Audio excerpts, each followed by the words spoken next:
எங்கேயாவது ஒரு இடத்துல இந்த 90 கிட்ஸோடைய டாய்ஸ் பார்த்தாலே போதுங்க பயங்கர குஷி ஆயிடுது.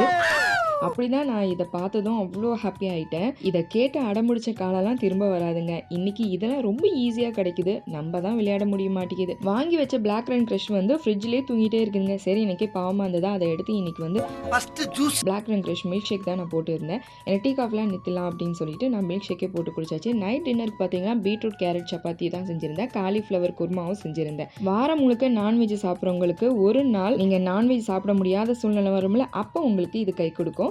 மறக்காமல் இந்த குருமாவை நீங்கள் சேவ் பண்ணி வச்சுட்டு நீங்கள் ட்ரை பண்ணி பார்க்கலாம்.